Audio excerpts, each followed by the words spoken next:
Hello guys, কি হবে যদি এই দুইটা রকেটকে এইভাবে রেখে তারপর সূর্য আকাশের দিকে যদি চালাই তাহলে কি হবে? এই ফার্স্ট রকেটটা চলার পর যখন সেকেন্ড রকেটটা চালু হবে তখন এই সেকেন্ড রকেটটা কি আবার এই রকেটগুলোকে মাটিতে নিয়ে আসবে না কি হবে? তাহলে চলুন দেখা যাক কি হয়। তার আগে ভিডিওতে লাইক দিন, চ্যানেলটাকে সাবস্ক্রাইব করুন। চলুন ভিডিওটা শুরু করা যাক।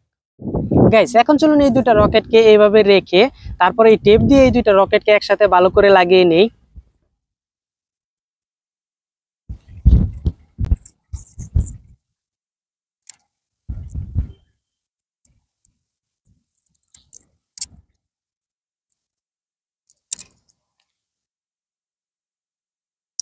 গাইস দেখেন, এই দুইটা রকেটকে একসাথে ভালো করে টেপ দিয়ে লাগিয়ে নিয়েছি।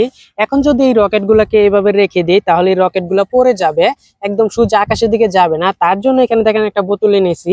এখন এই বোতলের মধ্যেও যদি এইভাবে রেখে তাহলে এই রকেট গুলা পড়ে যাবে। তাই এখানে দেখেন একটা তার আছে, এই তার দিয়ে এই রকেট গুলাকে ভালো করে লাগিয়ে নিব।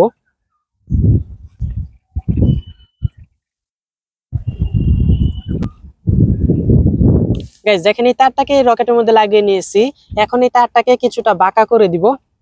গাইস রকেটের এই তারটাকে ভালো করে বাঁকা করে নিয়েছি। এখন যদি এই রকেটটাকে এখানে রেখে দেই তাহলে দেখেন এই রকেটটা আর পড়বে না। এখন চলুন এই রকেটটাকে চালানো যাক, দেখা যাক কি হয়। আর আপনারা কমেন্ট করেন যে কি হতে পারে। এই রকেটটা যখন আকাশের দিকে যাবে তখন এই ফার্স্ট রকেটটা চলার পর যখন এই সেকেন্ড রকেটটা চলবে তখন এই সেকেন্ড রকেটটা কি আবার এই রকেটগুলোকে মাটিতে নিয়ে আসবে না কি হবে, তা আপনারা কমেন্ট করেন। তাহলে চলুন এখন চালানো যাক। 3, 2, 1 গো।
গাইস এখানে দুইটা রকেটকে চালিয়েছে, দুইটা রকেটই চলছে, কিন্তু এখানে অনেক জোরে বাতাস চলার কারণে এই রকেট গুলো সোজা আকাশের দিকে উঠতে পারে নাই। কিন্তু ফার্স্ট যে রকেটটাকে চালিয়েছি এই রকেটটা এই দুইটা রকেটকে নিয়ে আকাশের দিকে উঠছে, কিন্তু সেকেন্ড রকেটটা চালু হওয়ার পর ওই রকেটটা আবার এই রকেট গুলাকে নিচে নিয়ে এসছে।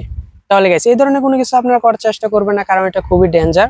তাহলে যদি ভিডিওটা ভালো লাগে তাহলে ভিডিওতে লাইক দিন, চ্যানেলটাকে সাবস্ক্রাইব করে রাখতে পারেন।